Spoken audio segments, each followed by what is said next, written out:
All right, we'll call this meeting of the Eureka Transportation Safety Commission meeting to order. And we will start with a roll call. Good afternoon. Commissioner Griffith, Present. Commissioner Beaudry, Present. Commissioner Christensen, Commissioner Edrington, Present. Commissioner Fitting, Present. Commissioner Gonzalez, Here. and Commissioner Mueller. Yep. Thank you. And it looks like we have one more commissioner.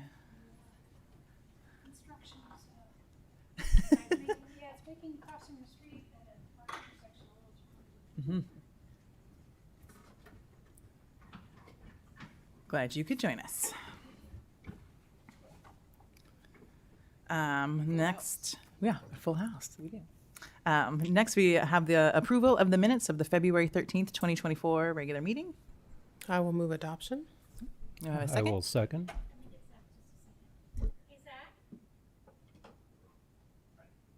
Oh, yes.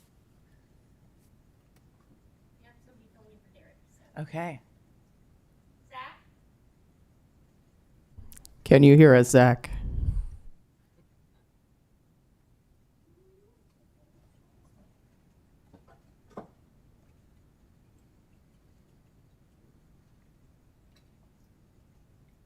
Oh, we see it up on the screen now.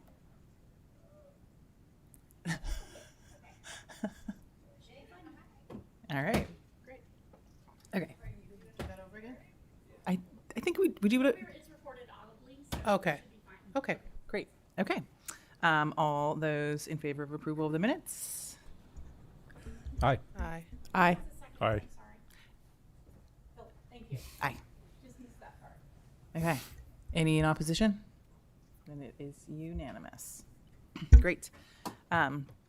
So next we have public comment.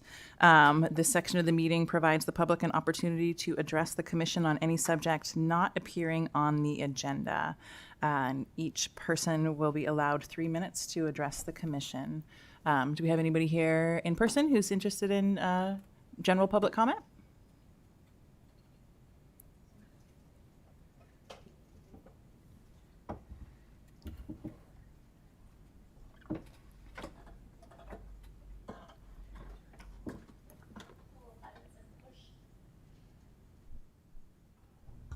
Okay, thank you. Hi, I'm Jackie Macbeth. I live in the city of Eureka for 20, 30, 50 years. One thing I'd like to, I'm not sure, this is the first time I've been to this forum. I would like to know why the meeting's at 3:30 in the afternoon and not after work where more people can attend, since your public safety coming up, which I think is very important, especially for what you're doing right now. Like I said, I'm not sure exactly how it works. I went to the bicycle meeting the other day and looking at some of the things that are going there. But I'm looking at your future agenda here that says something about 6th and 7th Street lane reduction. And I don't know, does that mean you're going to discuss that today and then recommend it to city council? Or how do you get involved in this procedure? But that's all I have to say. I haven't been here before. How are you? Thank you for coming. Is there anybody else here in person? All right, and do we have any Zoomers? Just us and Judy and Okay. All right. And then we can move on. And I guess one thing we can address, one of your questions, is that we will get a report later on from, that's a future agenda item on 6th and 7th Street, so that will be at a future meeting. For sure, yeah. And so now we have no old business and no new business, and really just have a report today about leading pedestrian interval, and you're sitting in the reporting seat. So I assume you're giving us that report. Yep, Jay is giving that report. I'll give him a little introduction here. So we have Jay Wartlebor here with the Engineering Division of Public Works to talk a little bit about leading pedestrian interval, something we've been contemplating in traffic for a little while, but he's going to kind of run through generally leading pedestrian intervals, and then also kind of the plan for next steps here when it comes to the city of Eureka. So take it away, Jay. Thank you, Jesse. Like Jesse stated, my name is Jay Waterbohr. I'm a project manager for the city of Eureka, and we are here today to discuss leading pedestrian intervals, or LPIs. First, we have an overview of the presentation with an introduction to LPI we'll start with, and then the benefits to LPI, LPI implementation and guidelines, project locations, and then conclusions with some further research. So first, what is an LPI, leading pedestrian interval? An LPI is a cost-effective timing tool that we here at the city use at signalized intersections to activate pedestrian signals before the green interval is served. It allows pedestrians a predetermined time of anywhere between 3 to 7 seconds for the pedestrian to have a head start, so pedestrians can safely enter the crosswalk, primarily trying to cross the number 2 lane before the green interval is served.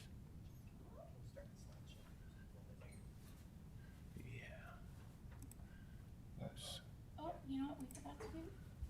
We forgot to turn your Zoom on. You guys give us just a minute? Okay. We're gonna have to speak. Okay. Sorry, everybody.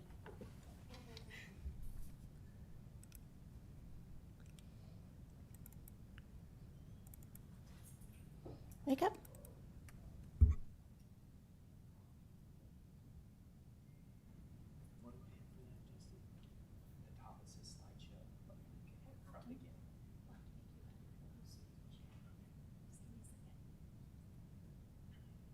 Do you have a meeting number in front of you?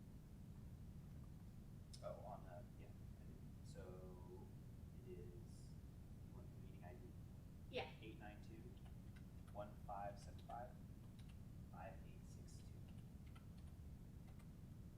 Okay, and password? 522349.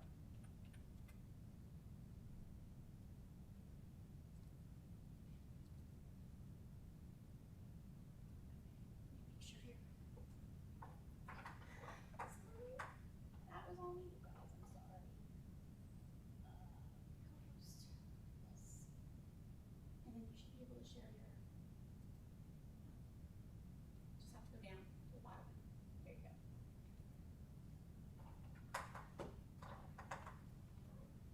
See slideshow at the top there. Right. And over here on the, go to the left, and then right, yep, as you scroll over, come over a few of those drop downs, and you'll see slideshow. Keep coming over. To the right, to the right, to the right, to the right. Right there. Then you can play from here. From in your current slide. There you go.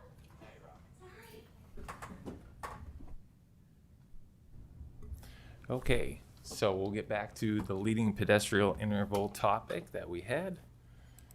All right, we have the overview. We went over the introduction to LPI, the benefits to LPI, the LPI implementation and guidance, and project locations, and the conclusion. So what is an LPI? An LPI is a cost-effective signal timing tool that here at the city of Eureka, we can implement at signalized intersections. It will activate the pedestrian signal before the vehicle green interval is served. It allows for pedestrians to enter the intersection at a predetermined time of 3 to 7 seconds, usually trying to clear the number 2 lane, or in some circumstances, the number 3 lane before the green interval is served. And it allows pedestrians a safe way to cross the intersection before vehicles can start moving. And as you can see at our illustrations to the right, we have our green or red interval, while the pedestrian signal has the walk sign. Benefits to LPI, as we can see in our image right here, leading pedestrian intervals can reduce the number of people hit by cars at intersections by 60%. It is a Federal Highway Administration proven safety countermeasure implemented across the nation. It increases visibilities of pedestrian. It reduces conflict at intersections. It prioritizes pedestrian movement while reinforcing pedestrian right-of-way. It increases motorist yielding to pedestrians and allows safety for slower pedestrians, aging pedestrians, and pedestrians with disabilities. There are a lot of benefits to implementing LPIs throughout the city. We have right here on the next slide, LPI implementation and guidance. On the figure to the left, we have a typical intersection of two major arterials, and it's suggesting that LPI should be considered for all 4 crossings. Same with major streets. We have major streets with typical intersections of major arterial and minor collectors. It is recommending crossing the major streets and then the LPI crossing side streets as optional. Then we have our one-way crossings. The LPI recommended at all 4 crossings. And then we have our T intersections where it is recommended at the parallel crossing and optional for the stem crossing. Here at this next slide, it shows our city signalized intersections and the locations. Here at the city, we have 6th and 7th is a coordinated feature that we do, along with Boone Street is under coordination, 14th Street, Henderson, and Harris, and it coordinates with I Street. Coordination is a tool that we use that is predetermined. It's not actuated. It's like some of our other intersections. Central, Union, Boone and S, Harrison, those are what we call free mode intersections. They react on detection. So when a vehicle pulls up, it is counted, served, and then moves on. With a coordination intersection, it is timed on a cycle. Each cycle has a set time and it is served accordingly. Our next slide shows the classification systems that the city of Eureka uses to determine their roadways. Here at the city, we are really fall under 3, 4, and 5 under the classification system. So we have principal arterial, which you see are for in the city limits, I Street, H Street, Myrtle, Harrison, Henderson. And then we have our minor arterials and major collectors, which are other streets intersect with that are intersections. I like to use that because that helps us out with our implementation type and location. You can see our one-way, our figure 6 typical intersections of two-way 1 streets, which we would implement at 6th Street at I and H and 7th Street at I and H. And then our next figure, figure 4, typical intersections of 2 major arterial streets. You can see we would like to implement Myrtle Ave and West Ave, and these intersections typically fall under the free mode coordination. So we also have Harris Street at Harrison, Harris Street at Union, Harris Street at Central Ave, all of F, E, H, and S Street on Harris, Boone Street, I, H, and S, 14th Street at I and H and E Street, Henderson, I, H, F, and E Street, 6th and E, and 7th and E. And then we have our T-stem intersections with Myrtle Ave and Harrison Avenue and Boone Street at Harrison Avenue as well. And these are recommending parallel crossings with the T stem being optional. And with the conclusions of the LPI implementation, we have LPI increases visibility of crossing pedestrians. It reduces pedestrian conflict. It increases yielding motorists to pedestrians. It enhances safety for slower pedestrians and elderly pedestrians. Reduces pedestrian incident at intersections by 60%, and is a Federal Highway Administration proven safety countermeasure at intersections. And then the further research that we need to do as staff, we need to determine the LPI locations. We need to collect more collision data, ADT counts, which are average daily traffic volumes, and also pedestrian data. We need to determine intersection cycle length and timing for each LPI implementation. We're gonna lose a little bit of of cycle length due to the timing we choose to implement, whether the 3 to 7 seconds. So there's some cycle coordination that needs to be figured. We also need to determine the phasing and time duration. We also need to determine the accessibility of pedestrian signal location for review, and also our intersections with permissive protected left turns. Those are our flashing yellow ambers that we need to take into account when the flashing yellow amber comes on with the leading pedestrian interval, how to time that and the best way to coordinate that. And that is, Just to wrap it up, can you talk a little bit about the H&I signal? I mean, there's a little bit more schedule-wise with the signals on H&I 6 and 7.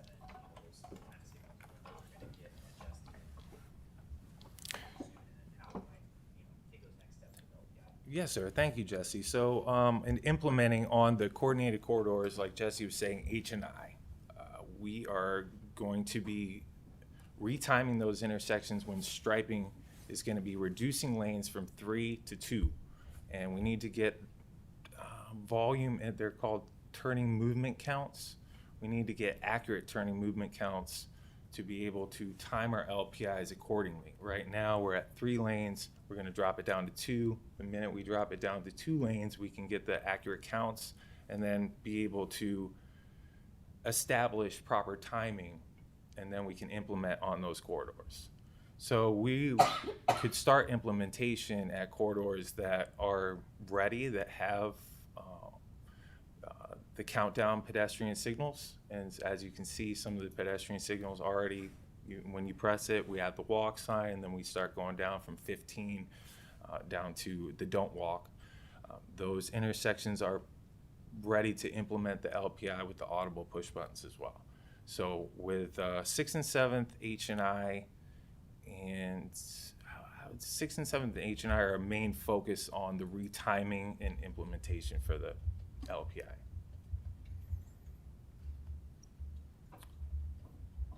And if there's any other Anybody questions. have any questions? Yeah. Yeah, so it sounds as though this is it planned or in place already? No, it's not in place already. Okay. And then it sounds as though the city's been looking at this for a while. Is that? It's something that this staff, we have been in coordination. If you have noticed, Caltrans is already on 4th and 5th has implemented it. It's been a memorandum. They want to implement it statewide. There's just steps that you need to take before you implement. You need to make sure that the main concern is that you want to have the countdown pedestrian signals, and they have that. And so they need to go and create their formula and be able to determine the time length to get across the street. And that was their holdup, but they're all set. They have everything implemented.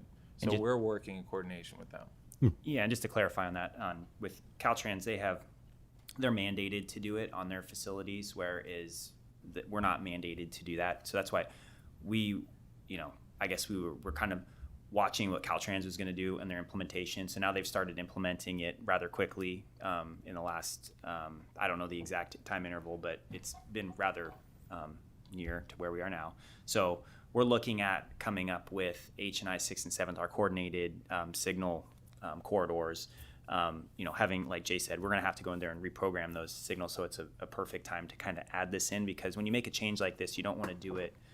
We want to do it thoughtfully so that people are not, it'll be a change, but we don't want it to be inconsistent throughout the city. We want it to be consistent. Now we're seeing Caltrans has kind of led off on their corridors, and then we have these planned improvements that we need to make. And so it's a good time to try to bring those forward and, do it in a coordinated fashion.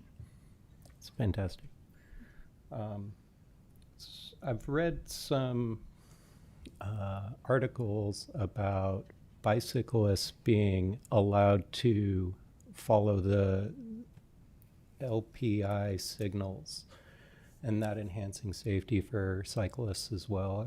I suppose that we don't have such an ordinance in Eureka, and that all cyclists are expected to follow the driving rules of the road. Is that accurate? I mean, so far as you know. I would call that accurate, unless you decide to get off your bike, press the push button, and Yeah.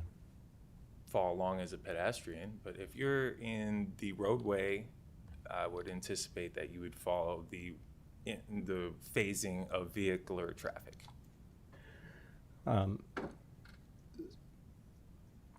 Does city engineering staff have any off the top of their heads concerns with a interest on my part in sending to council a request for review of allowing bicycles to utilize these LPI indicators?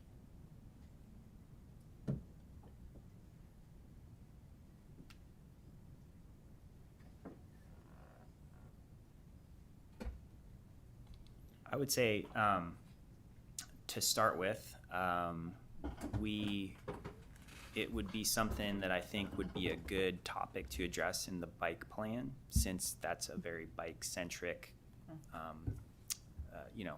statement you made there. And I think that would help us vet that through a process that can be documented and then adopted by council through TSC and the council. So, the intent with the bike plan is that once it's gotten to its, end form, it'll come in front of this body, and then there'd be a recommendation by TSC to council for adoption at the council level. And so I think incorporating in that with, everything that's in there would be probably the best way to do that. And I think that is something that can be anticipated in that document for sure. Fellow commissioners on the bike plan subcommittee, can I rely on you to carry that desire forward? I made a note. Thank you. A note has been made. Yeah. Althea and then Shampi. So has there been any consideration to changing to recall mode on any of the city-owned pedestrian signals? The majority of the city's intersections are on recall or actuated mode. It's only coordinated intersections that are not. Okay, I was thinking recall is the one where you don't have to press the button. Is that correct? Is that what I'm thinking? No, that's coordinated. Okay. Might have my terms mixed up. Okay. And then, so I guess my question is,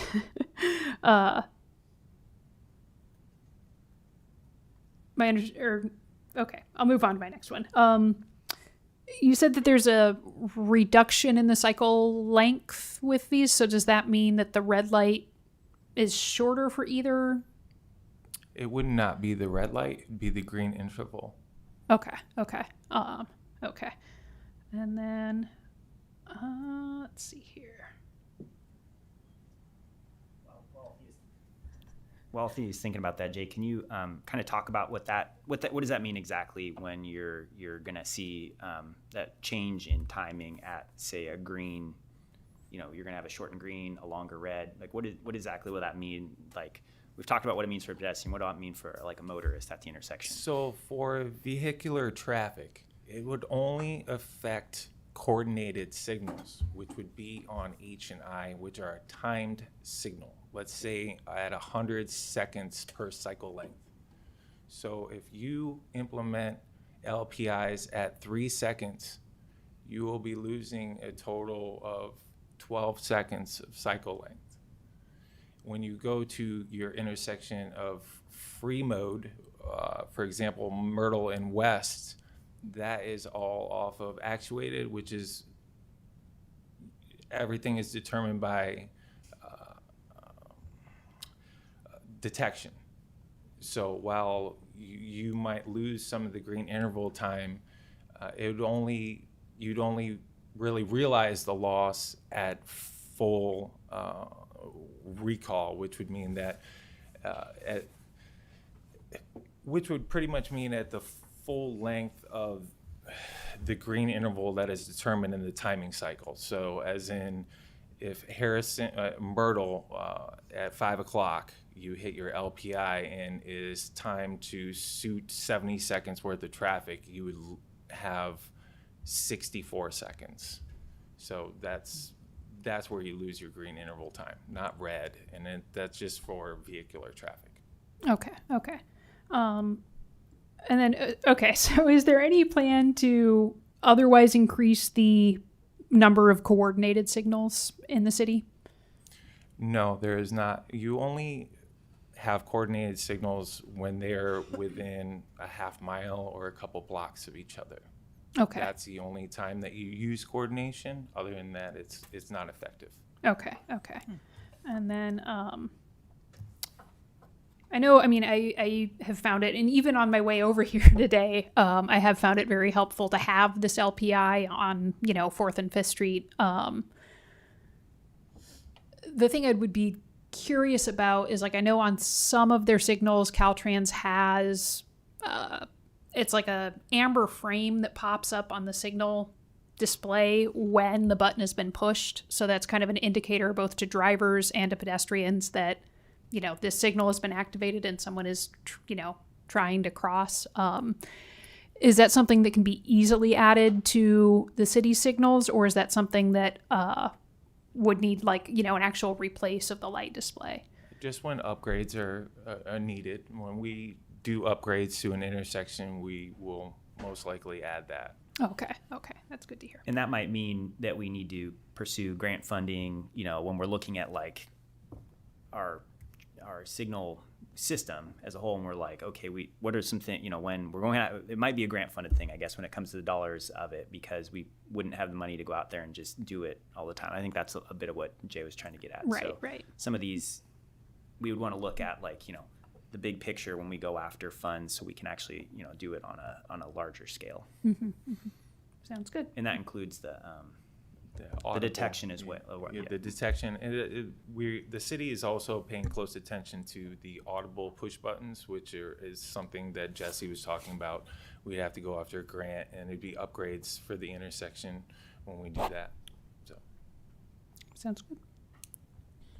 Yeah, I think as a related question, which is understanding what the system is for identifying additional intersections that need this kind of infrastructure. I'm thinking specifically of the crosswalk between the co-op, and I think it's on 4th and the hotel.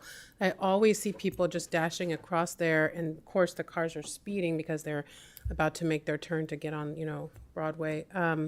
So how do you guys identify intersections that need this kind of upgraded pedestrian safety infrastructure? So that's one question. My other question was about the intersections that are timed. How often do you all review that timing to make sure it still makes sense given changing traffic volumes? That's my second question. okay, I'll handle the first question, Jay, if you want to handle the second one. How do I identify? Typically, there's we'll start to you see a need for some sort of control at a crossing or an intersection. You brought up the fourth and C. Fourth and D. Fourth and B is where the co-op is. Yeah, so that's one that in particular is on our radar and on Caltrans radar already because of the volumes there, the crossing volumes. Then also for a few reasons, you have the coming off of Broadway hitting, like 5th Street. There's not a lot of going northbound. There's no stop. There's no control until you get up to E, I think. So vehicles get up to speed there. It's difficult to cross even on 4th. We also have the C Street Bike Boulevard that's planned, and we've been coordinating with Caltrans on some improvements they might be able to do in their right-of-way while we're making those improvements in the city. So we are definitely talking about that example in particular. And for your second question, the city reevaluates its timing every 3 years, which is standard. And right now we're in that transition of getting new counts throughout the city, which is the ADTs, the average daily traffic count, and then also our turning movement counts. We're in the process of getting new timing, especially for the corridors that we're working on right now. So those are updated consistently. Okay, so just so I understand, going back to the first question, what is the process for identifying intersections that need additional safety infrastructure for crossings? Is it just like people have been hit by cars and so that's how it gets on the radar, or is there some other process? Collision data is definitely something that we use for sure. We track that. Matter of fact, we'll be coming back to the next meeting to talk about an update to the TSAP with the new collision data, to update that collision data and look at the graphics for that. So that's a very important part of it. Other means can be whether it's public feedback or staff identifying an issue. But that's something that, we definitely try to, we hear about things typically, and then there's usually a correlation with feedback, collisions, and then what we're also seeing in the street. So it's a little bit of all those, I think.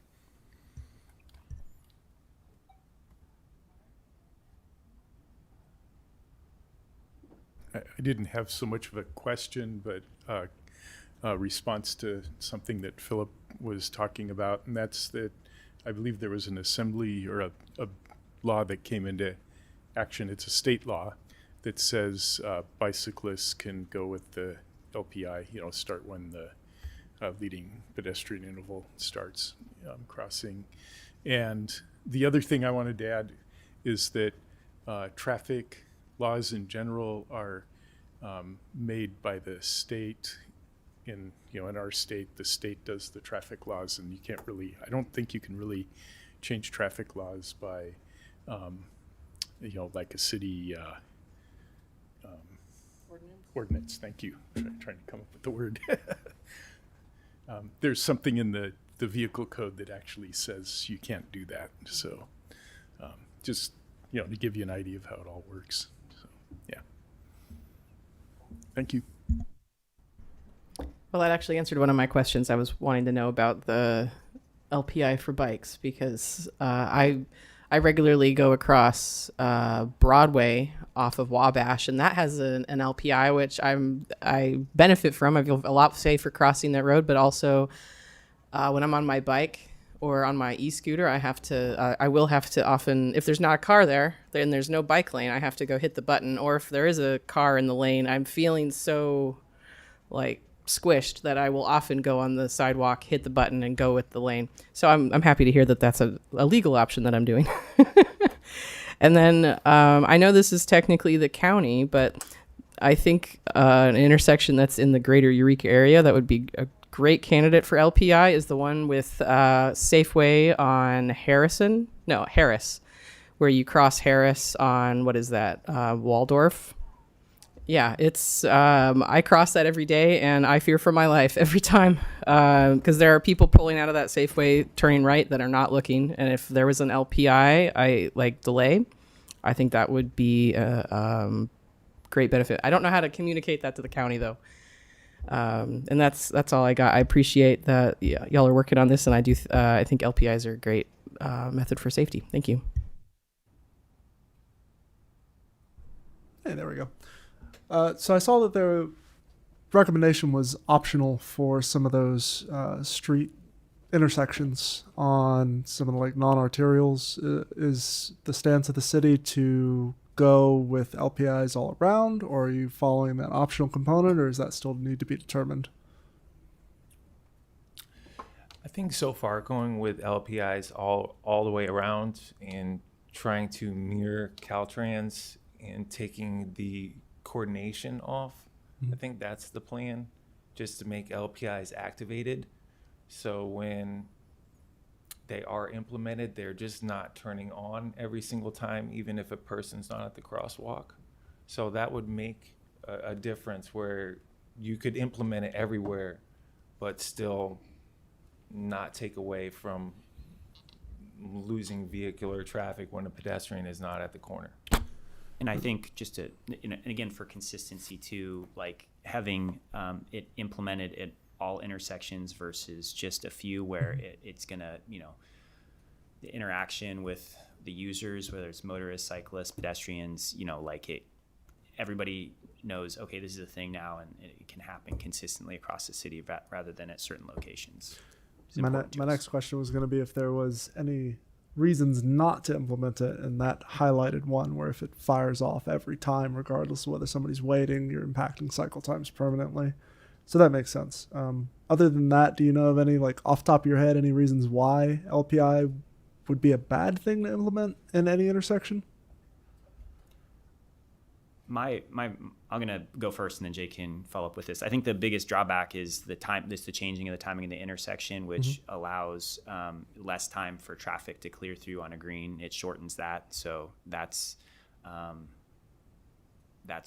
probably a downside that I would say is, a downside for it. But I would have to agree with Jesse on the loss of green time and travel time, but with our intersections and the updating to timing and incorporating LPIs in the timing, I think it shouldn't be affected.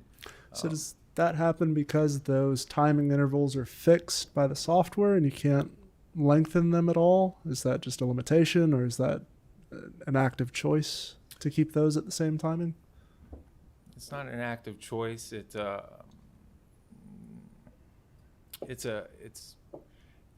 safety precaution when you go and take timing into consideration without the proper data collection.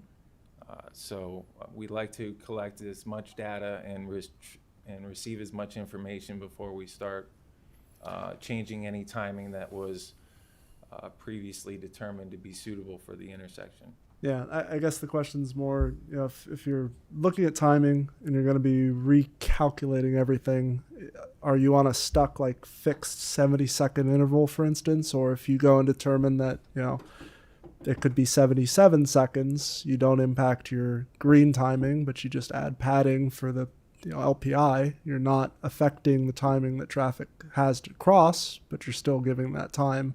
So that's why I was asking if it was a limitation of, like, cycle times are fixed and we have to work within a framework of, like, every 100 seconds it has to flip over. So we only have so much time we can allocate to one thing. Or is the timing variable? You can set it at 110 seconds and give it like 6 seconds for LPI and not impact anything else. Yes, you can change the timing, and that's why we're waiting for to be able to collect all the data that we're working on and determine the best timing for the especially with the change in lane reduction that we're doing on H&I, and so it will be suitable and not cause any delays in the future. And I think the interval is kind of set through that process, so it's not like a set 180, 60 or something like that. It's based off the turning movement counts and the platoons of traffic and the flow of traffic. And we're gonna have a traffic engineering firm help us set those, since we're doing the entire city, and that's traditionally how the city's done it. They've gotten some assistance in making sure that we're getting all those calculations are done properly, so that we can review them and implement it and make sure that it gets done properly. Yeah, I'm mainly asking just perception point when you're presenting it and you say like green times will be impacted. Drivers here like, I have less time to get through the intersection, and if it's not necessarily true, you can avoid that kind of negative perception of this change by not presenting it that way, I guess. So if it's variable and you can set it and it's set based on data of traffic flow, then that makes sense. And it's probably not going to have any negative impact to timing, but it'll allow pedestrians to get through the intersection more safely. So, thanks. That's all I have. And I'm just curious about if you could just reiterate, because I think you talked about it a little bit, but just like a timeline for implementation. Obviously, there are things that you need to study beforehand, and it sounds like this might happen gradually throughout the city. But when do you anticipate we would see some of this happening? Like stated previously, we want to bring H&I down to 2 lanes so we can get the proper turning movement counts for each of the intersections, especially Henderson, Boone, 14th, 6th, and 7th. There are intersections right now we can go and implement LPI. We have everything to be able to implement it properly and safely. But to be able to implement it all at the same time so the city isn't confused with our pedestrians is a major focal point. So we're just waiting for this spring to be able to implement, or when we get the proper data and the timing to be a citywide coordination of the implementation, so we don't get the pedestrians confused. Yeah, and I because think- it can happen. That's why we're starting to coordinate it right now, because our neighbors at 4th and 5th already have it, and we're getting questions about it. So we want to mirror what Caltrans is doing and try to make this as safe as possible and as least confusing to our motorists and pedestrians. And I think too, you know, we've had a lot of weather this winter and spring, and our H&I project has been, you know, we have some work to finish up on H Street with some paving, and then to come back and actually do the striping. So put down the new stripes for the buffered bike lane and the lanes there. And then once that's in place and we have traffic using it again, then go out and collect the data, you know, do our evaluation based on that data, and then do the citywide, and not just an H&I corridor, but like all the turning movements throughout all those intersections. So we have all that fresh data from like, you know, a good period of time that makes sense, and then be able to make the change. And I don't have an exact date for you, but it is, you know, I think our intent with the project, our project manager for that project is sitting back here, Kelly Allen. So I do think we're going to be getting into this spring. We'll finish up the work on the streets, get it striped, get it back active, and then once we have that in place, we'll make sure that that's coordinated, bring in our consultant to do our turning movement counts and get everything evaluated and get the signal timing and the LPI incorporated. We will say, as both a pedestrian and as a driver, I have really enjoyed this on 4th and 5th Street. There's a few intersections where I've had close calls as a pedestrian, and then as a driver understood how those close calls happened, and that it really is engineering makes a difference. So I'm stoked that we're moving forward with this. Yeah, Althea? So I have just a couple more questions. With like the pedestrian data collection, do we have any plans for like outreach or notification? So like, for example, the intersection nearest my house, if you're going to study that intersection, I know that I have several neighbors who use mobility devices, and I know, you know, one of them is someone who uses a mobility scooter, and I know she goes by at 10:30 every morning and then comes back at 11:30 every morning. But if you guys are out there doing a count or something at 8, you know, you're going to miss her. So is there anything where we're actually working to say like, you know, hey, if you live in this community, if you live in this neighborhood and you use this intersection, we want to know how long it takes you, you know, with your mobility issues or with your toddler in tow or with your dog or whatever, you know, to make sure we're getting a wide representative sample versus just kind of a standard, you know, speedy pedestrian who's able-bodied. Do you mean for the timing of the LPI to cross? Yeah, for the timing of all that kind of The stuff. Federal Highway Administration has a standard stat time for that calculation. All we determine is the length of the crosswalks and the offset for the push button. Okay, that makes sense. And then let's see here.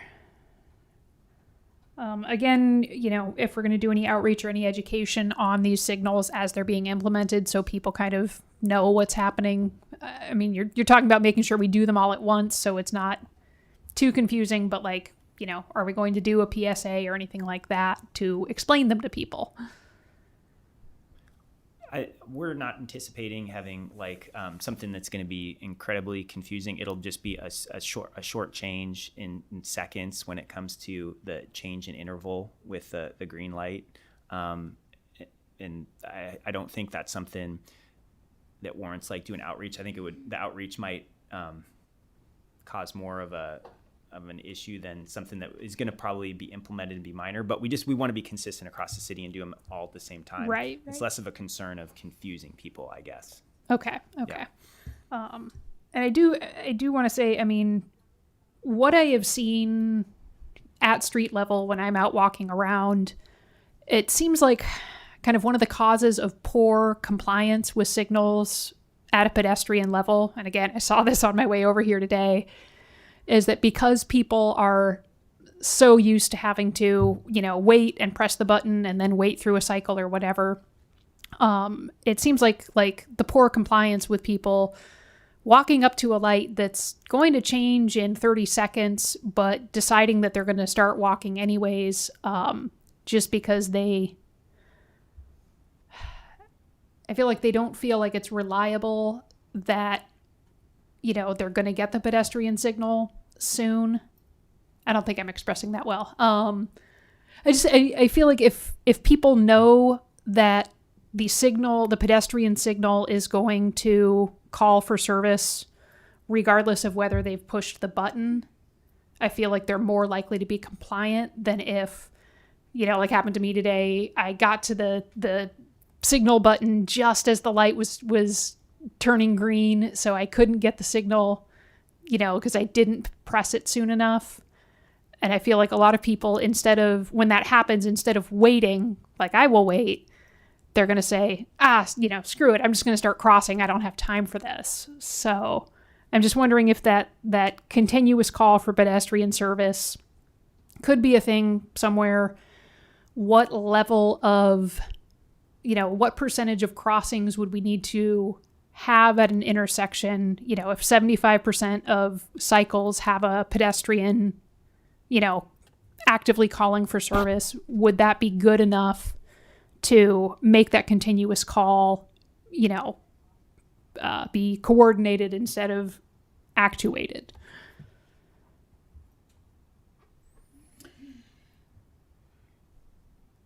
If that occurs, there's going to be a lot of wasted green time, meaning that if you have coordinated pedestrian movement and pedestrian service calls, you're going to lose up to 24 seconds of green time automatically. So the advantages of actuated, especially in a city like this compared to a city like Chicago, where you always have pedestrians crossing, it's more still vehicular oriented, because we still are a vehicular oriented city. We don't have people crossing every single time. So if you go actuated, which I was discussing with some other individuals, you're just losing green time throughout the city, which just causes congestion. Okay. I'm just wondering about it because, again, we see so many people who do cross against the light, which I'm sure also loses green time, because now somebody who's going down the street and someone's crossing against the light, they have to slow down or they have to come to a stop that wasn't part of that cycle. And I'm just thinking, it doesn't, we might be able to say, yes, we're going to lose 24 seconds of timing if we do this at the light, but how are we able to count how much time is being lost when someone is, crossing against the light, or they've started crossing late, or they've started crossing early, something like that? Well, the calls always come. The pedestrians are always being served. If a pedestrian decides to walk across the street because they're impatient, that falls on the pedestrian. Right. I'm just wondering if we can help change people's habits by having them be able to know that the light is going to change for them, even if they're a split second late in reaching that button. I don't know how to accomplish that without being able to wait and Is there like a the sign? pedestrian is always served. It's always served no matter what. If you press the button, the cycle will come to the phasing. So if a pedestrian is impatient, back to that, they're just not waiting for the call to be served. Are you thinking, Althea, like a sign, like some sort of signage that would indicate to them that, that the cycle will come back around, or will be, it comes up at some interval or something, trying to indicate, people to wait rather than head out and try to cross outside of it? Or I'm thinking, other than having the signals, be on continuous call, the only other thing I can think of is moving the buttons further back so that, like, they can press the button 10 seconds sooner because it's in the middle of the block or something. I don't know. I just feel like if I know that the signal's going to change for me regardless of whether I press the button, that I'm more likely to wait for it instead of trying to rush across, when I don't have the signal. Not me personally, because I always wait, but I feel like if we were going to talk to people who are crossing against the signal, they'd probably say, well, I didn't get there fast enough, or I didn't want to sit here for a full cycle, that kind of thing. The majority of the city's push buttons also have, once activated, have a beeping sound to let them know that they are being served. So Myrtle and Harrison, for example, if you press the push button crossing north on west, there is a noise indicator while the don't walk interval is on. Yeah, I'm familiar with those. I just, again, the people who kind of chronically don't want to wait, I feel like it's because of experience they've had of, having to wait much longer than 24 seconds for the light to change for them. That's as far as I think the technology has come with push buttons. It illustrates wait, don't walk. And then once the interval arrives and is being served, it tells you to cross. Yeah. Okay. I'll see if I can figure some stuff out. Maybe I'll talk to a few jaywalkers and see what they think. Does anybody else have any other questions or anything? All right. And we're not voting on anything today, right? We're just receiving a report and educating ourselves and the public. Cool. So we will not take comment on that, and we move on to subcommittee updates. We've got the City of Eureka Bike Plan Subcommittee. Any of my fellow subcommittee members have any updates on anything? Well, I attended the last get-together, which was last week. Yeah. And there was a good presentation about all the alternatives that they're looking at, and people got to pick out, basically get a bunch of dots and vote for the things that they like the most. I think that will partly be taken into account of which additional bikeways are selected. And I don't know, anybody. I think that's about it. I think I already mentioned it before, but I did myself and a few others went for a bike ride with the consultants, a few months ago, basically riding through Eureka and looking at places that we do ride our bikes these days and possibilities of ways to get through Eureka. And it looks like they've taken a lot of that into account. And so, yeah. It's moving along. Did they say anything at that last meeting? Because I went to the virtual one prior to that. But I'm curious if they said anything at this most recent one about what happens next. If there's any other timeline things. And I guess that might actually be something that you might be able to answer, Jesse. Yeah, I think they're taking input online. And I suppose if you went to City Hall or something, maybe you could, leave a written response of what you think. And so that's a possibility. I think it's getting closer to wrapping it up at this point, I'd say. Wow. Yeah. Yeah, so we, that's great. Thank you, Mark. It was a good turnout. I think I counted somewhere in the neighborhood of 40-ish participants. It was a bit of a moving target. People came at the beginning and some came later, some left. So it was a good turnout. Lots of dialogue, I think, with community, whether it was, directly on the alternatives that were out there or other issues that might be of concern out there. But yeah, the next opportunity, well, currently we might be out of this right now, but there was a survey that's been up since the virtual meeting that you mentioned, Carolyn. So that survey, I think it's closed now. So, throughout the last month or so, we've been collecting, then through the survey, feedback on the alternatives that were presented at the meeting. we'll always take input from folks. If you go to the website, there's an email there for the bike plan, Eureka Bike Plan, and we're always taking any feedback through that email. So if anybody in the community has any feedback on alternatives or anything, they can put it through that process.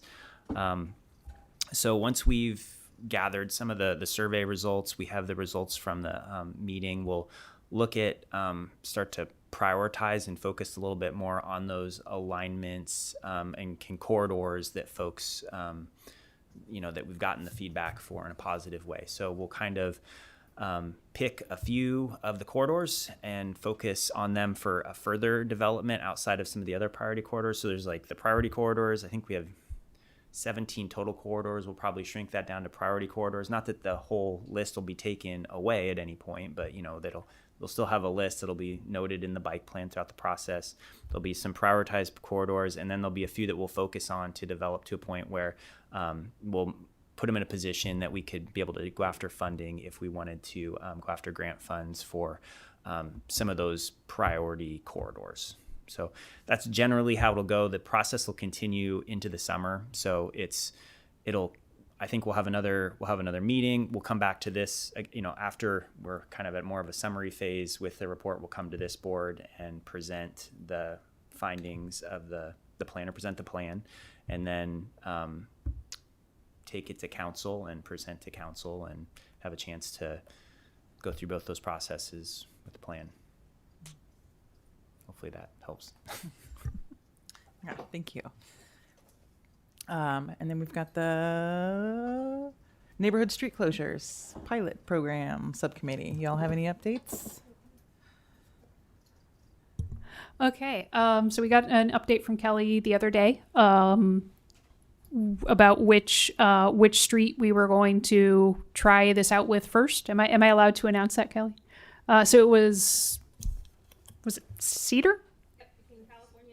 Cedar between California and A Street was what the various city departments determined would be our first one. A couple of the other streets we had identified as being, pretty high priorities were knocked out for a couple of reasons. One was an emergency access route. The fire department was like, no, we need that. That was Spring Street between, Wabash and Boone. The other that was a pretty high priority for me was Gibson. It was excluded because it has no sidewalks, which for me was the reason I thought we should make it a priority, but also for a lack of residential buildings on it. But it's kind of funny because I think the mailing address for a lot of the houses that line Gibson might be around the corner, but they do still have frontage. So we might have to revisit that one in the future.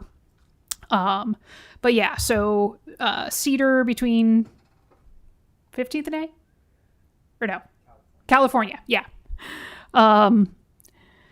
Cedar between California and A. I guess there have been a lot of complaints about speeding on that street. There are, as I'm trying to get my map to pop up, come on. There's churches, there's homes, there's, community groups, there's that kind of thing in the area. So all uses that would benefit from it and,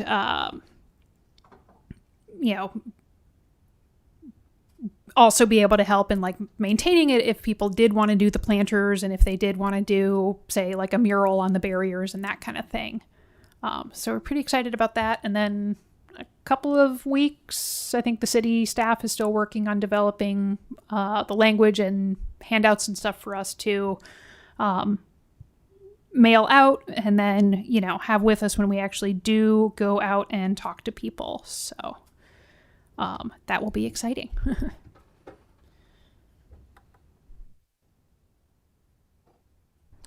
And I forget.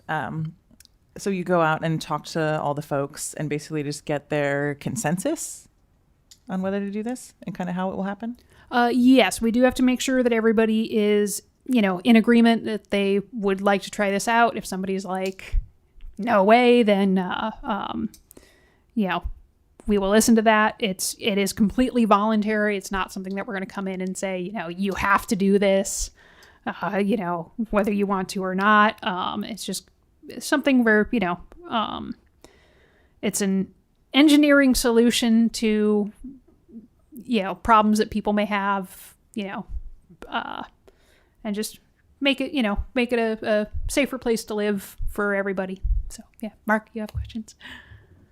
What does it mean to close the road, or what's the? Yeah, so it's not a complete closure. It's basically there's a couple different ways to do it. One of the ways to do it is basically you're making a cul-de-sac with these barriers that the city can move if needed. But you're basically making a cul-de-sac where there's not one already. So that's one way to do it, is have it completely cul-de-saced at one end. The other is just to kind of narrow the entrance of the street on each end so that it's not an attractive route for people who are wanting to speed through. It's for the local people who live on that block so that they can still safely get into where they live, where they park, whatever. But it's not open to through traffic. It's not, again, an attractive place for somebody who's just wanting to whip through on their way through town or whatever. Cool. Any other questions about that, or? Cool. All right. And then we just have our future agenda items. I've got the on-street parking meter pilot program, update on a parking structure in Old Town, street lighting and public park speeds, a presentation from HTA, 6th and 7th Street lane reduction, and an update to the Transportation Safety Action Plan. And I guess we all threw out a lot of potential agenda items last month. So I guess I just wanted to make sure, looking at this, that people kind of have, if there's anything missing there, to make sure people know how to get that information to Kelly so we get it on there. I did have a question just about, do you all have a sense of what might be coming up next on the docket, and how do you all see this list in terms of priorities? Yeah, so great question. Thank you. We are likely going to bring 2 of the future agenda items back next time, as for our next meeting. Like I mentioned earlier, the update to the Transportation Safety Plan. So we'll come back and kind of talk about, with the additional years worth of data brought in with the previous years worth of data, what the collision kind of outlook looks for the city. So we'll bring that back at the next meeting. That's our game plan right now, as I looked over at Jay. And then additionally, we will bring back. So previously we looked at H Street between 1st and 2nd with regard to parking changes there, and reducing from 2 lanes to 1 lane, and including a buffered bike lane. We'll bring back almost a mirror thing, but for I Street, so that when we do go to council, we're going to be looking both at H and I between 1st and 2nd, very similar to what was with H Street, in with reducing from 2 lanes in one direction to and parallel parking to 1 lane, diagonal parking, and buffered bike lane. That'll help be consistent with the rest of H and I between, which right now would be between 2nd and 4th, where we have that condition of a single lane and diagonal parking, but we'll be adding in the buffered bike lane.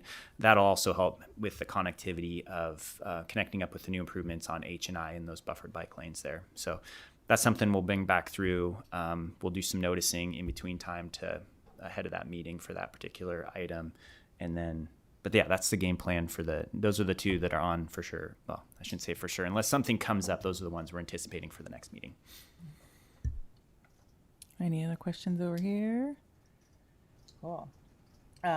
Well, before we adjourn, I wanted to follow up on the question that the public commenter had, because I've also kind of wondered the entire time I've been on the TSC. We've met at 3:30 p.m. I'm curious if that is primarily so we can have the support of the staff here, or if any of the committees or commissions actually meet in the evening.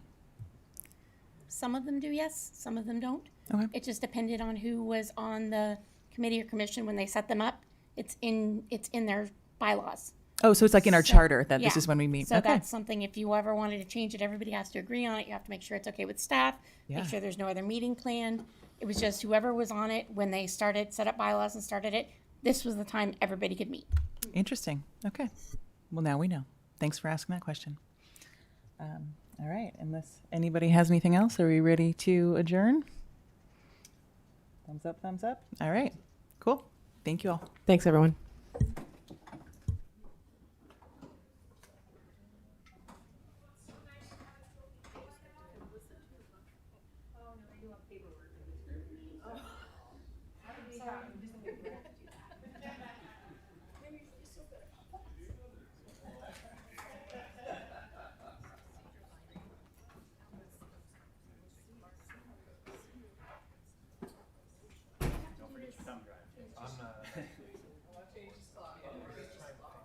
Oh, good luck. It falls off the wall when anybody touches it. So just be ready for that.